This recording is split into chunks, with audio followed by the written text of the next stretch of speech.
Bonsoir à tous, bienvenue dans ce journal des sports. On profite de ce dimanche ensoleillé pour prendre la direction du Cantal avec en Pro D2 un derby de la future grande région, le Stade Aurillacois qui recevait le Lyon de Pierre Mignoni et Napoléoni Nalaga.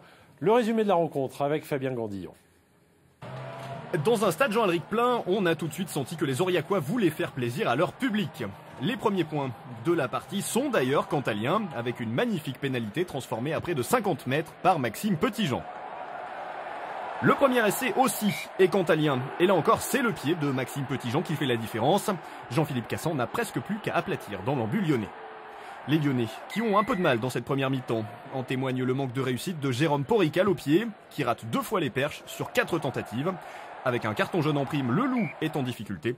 Ce sont les Aurillacois qui sont devant à la mi-temps, 16-6.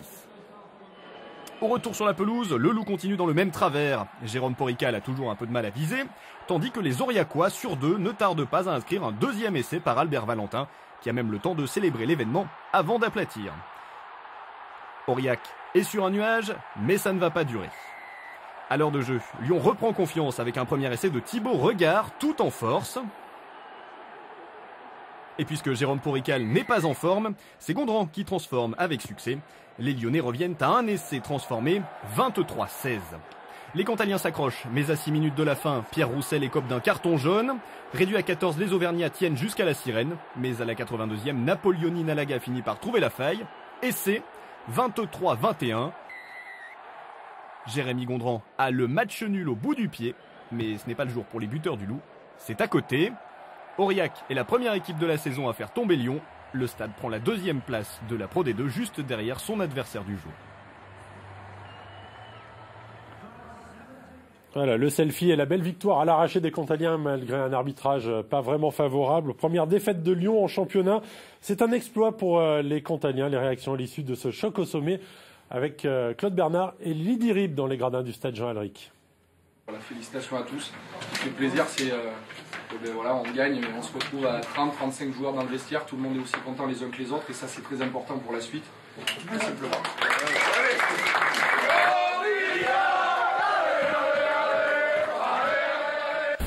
Les mots du capitaine et la joie de tout un groupe.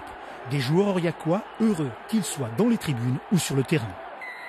Ils nous ont fait stresser jusqu'au bout. Mais ouais, super match. Ça nous laisse plein d'espoir pour le reste de la saison. J'espère qu'on va se servir de cette victoire pour continuer sur notre super début de saison. Il fallait gagner aujourd'hui, on l'a fait.